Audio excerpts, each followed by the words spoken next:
کبھی کسی بندے کو اتنا تنگ نہ کرنا کہ وہ اتنی تکلیف میں آئے کہ وہ خود تو کچھ نہیں کر سکتا، ماڑا ہے، لیکن پھر وہ رات کو اپنے رب کی بارگاہ میں بیٹھ کے کہے کہ تو حاکم و عادل ہے مگر تیرے جہاں میں ہے تلخ بہت بندہ مزدور کے اوقات۔ پھر ایسا نہ ہو غریب ہے، ماڑا ہے، خود تو کچھ نہیں کر سکا، پھر اللہ کی بارگاہ میں تیری شکایت کرے۔ ایسا نہ کرنا۔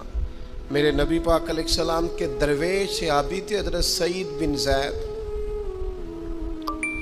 رضی اللہ تعالیٰ عنہ، فقیر فاقہ مست، حضرت عمر رضی اللہ تعالیٰ عنہ کے قریبیوں میں سے تھے۔ ایک عورت نے الزام لگا دیا زمین کے قبضے کا۔ میں کیسے آپ سے کہوں کہ جب لوگ کسی ایسے شخص پر جس نے زندگی ساری دیانتداری سے گزاری ہو، لوگ الزام لگاتے ہیں نا، تو یہ بھی نہیں سوچتے ہم بات کس کے بارے میں کر رہے ہیں، کھلی ہوئی زبان ہوتی ہے، جو مرضی کہہ دیتے ہیں۔ حضرت سعید بن زید پر الزام لگا دیا، اتنا بڑا آدمی، محبوب کا صحابی، اور عورت نے الزام لگا دیا۔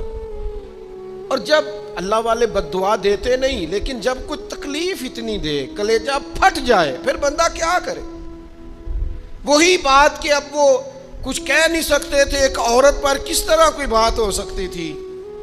دونوں ہاتھ اللہ کی بارگاہ میں اٹھائے، یہ صحیح حدیث میں موجود ہے۔ دونوں ہاتھ اللہ کے حضور اٹھا کے عرض کرنے لگے، مالک اگر یہ عورت جھوٹی ہے نا تو پھر اسے اندھا کر دے اور اس کی قبر اس کے گھر میں بنا دے۔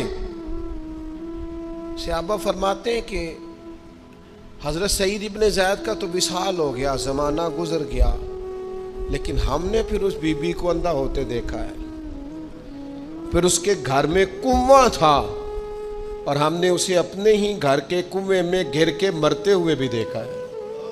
اس لیے کہ جب آپ کسی کو تکلیف دیتے ہیں، جب آپ ستاتے ہیں، جب آپ وہ بات کرتے ہیں جو اس بندے میں موجود نہیں ہے، جب آپ جھوٹ بولتے ہیں اپنے نفس کی تسکین کے لیے، جب آپ زیادتی کرتے ہیں صرف اپنی انا کے لیے، تو پھر بعدوں کا کبھی کسی بندے کو اتنا تنگ نہ کرنا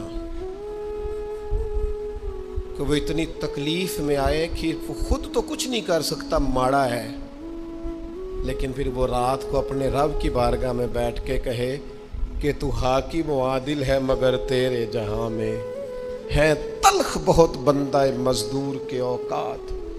پھر ایسا نہ ہو غریب ہے، ماڑا ہے، خود تو کچھ نہیں کر سکا، پھر اللہ کی بارگاہ میں تیری شکایت کرے۔ ایسا نہ کرنا۔ میرے نبی پاک علیہ السلام کے درویش صحابی تھے حضرت سعید بن زید رضی اللہ تعالیٰ عنہ، فقیر فاقہ مست، حضرت عمر رضی اللہ تعالیٰ عنہ کے قریبیوں میں سے تھے۔ ایک عورت نے الزام لگا دیا زمین کے قبضے کا۔ میں کیسے آپ سے کہوں کہ جب لوگ کسی ایسے شخص پر جس نے زندگی ساری دیانتداری سے گزاری ہو، لوگ الزام لگاتے ہیں نا، تو یہ بھی نہیں سوچتے ہم بات کس کے بارے میں کر رہے ہیں، کھلی ہوئی زبان ہوتی ہے، جو مرضی کہہ دیتے ہیں۔ حضرت سعید بن زید پر الزام لگا دیا، اتنا بڑا آدمی، محبوب کا صحابی، اور عورت نے الزام لگا دیا۔